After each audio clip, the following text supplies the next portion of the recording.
성완종 리스트 특별수사팀이 수사에 돌입했습니다. 검찰이 이미 2007년부터 2014년까지 사용처를 알 수가 없는 30억 원의 경남기업 회사 돈이 현금으로 인출됐던 사실을 확인해 놓은 것으로 전해졌습니다. 검찰 취재하는 이종원 기자 연결됐습니다. 이 기자 나오십시오.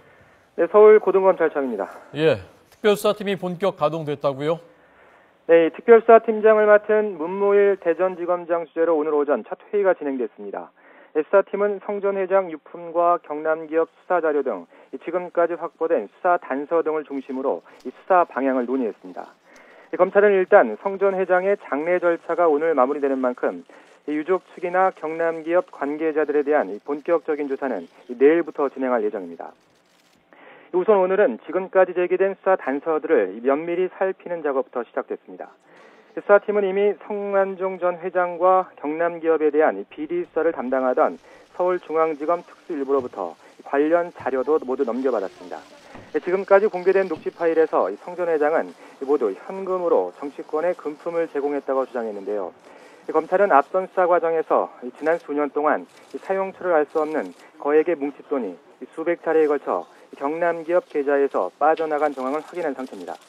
네, 그 뭉칫돈이요. 그 얘기 좀 자세히 해주시죠. 네, 검찰은 성 전 회장이 숨지기 전 이 수사 과정에서 의문의 자금 흐름을 포착했습니다.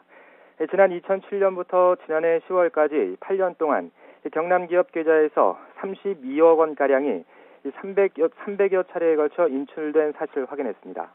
적게는 수백만 원부터 많게는 5천만 원, 1억 원씩 현금이 빠져나갔는데요. 이 건설 현장에 보내기 위한 이른바 이 현장 전도금 명목이었지만 이 검찰은 이 돈 가운데 일부가 성 전 회장에게 전달됐다는 관계자의 진술을 확보한 것으로 알려졌습니다. 회계 업무를 총괄했던 한모 부사장은 며칠 전 검찰 조사를 받기도 했습니다. 일단 수사팀은 이 같은 수사 자료를 특수일부에서 건네받고 본격적인 자금 흐름을 분석할 방침입니다. 특히 거액의 뭉칫돈이 빠져나간 시점이 현 정부는 물론 노무현 정부와 이명박 정부에 걸쳐 있습니다. 성 전 회장은 지난 2007년 불법 정치자금을 제공한 혐의로 1심에 이어 2심에서도 유죄 판결을 받은 뒤 상고를 포기하고 한 달여 만인 12월 특별 사면을 받았습니다. 지난 2011년엔 이 워크아웃 과정에서 금융당국의 특혜 의혹이 불거지기도 했습니다. 이 때문에 이번 수사가 현 정권 실세는 물론 세계 정권에 걸친 수사로 확대될 수 있다는 전망도 나오고 있습니다. 네. 자, 그러면 누구부터 불러서 어떻게 조사를 하게 될 것 같습니까? 네, 물론 이번 수사는 성 전 회장이 남긴 메모지에 이름을 올린 이 현 정부 핵심 인사 8명에게 우선 초점이 맞춰져 있습니다. 현재까지 확보된 수사 단서는 이 메모지와 언론사 인터뷰 내용 등인데요. 일단 금품을 건네는 과정에서 등장하는 이 전달자나 동석자 등 제3의 인물에 대한 조사가 선행될 전망입니다. 성 전 회장은 홍준표 경남지사에게 2001년 당대표 경선 당시 이 캠프에 있던 언론인 출신 윤모 씨를 통해 1억 원을 건넸다고 주장했습니다. 또 허태열 전 대통령 비서실장에게 이 서너 차례에 걸쳐 7억 원을 전달할 때는 이 돈 심부름을 한 사람이 따로 있다고 말하기도 했습니다. 이 때문에 홍 지사와 허 전 실장 등과 관련한 이 제3의 인물이 먼저 소환 조사를 받게 될 전망입니다.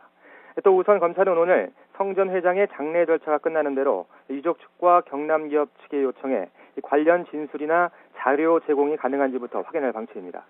성완종 리스트와 관련해 금액과 날짜, 구체적인 상황 등이 담긴 비밀 장부가 존재할지가 최대 관심사입니다. 이와 함께 성 전 회장이 남긴 메모의 필적 감정 결과와 휴대전화 2대의 복원 결과도 이르면 오늘 수사팀에 전달될 예정이어서 관심이 집중되고 있습니다. 지금까지 특별수사팀이 마련된 서울고검에서 YTN 이종원입니다.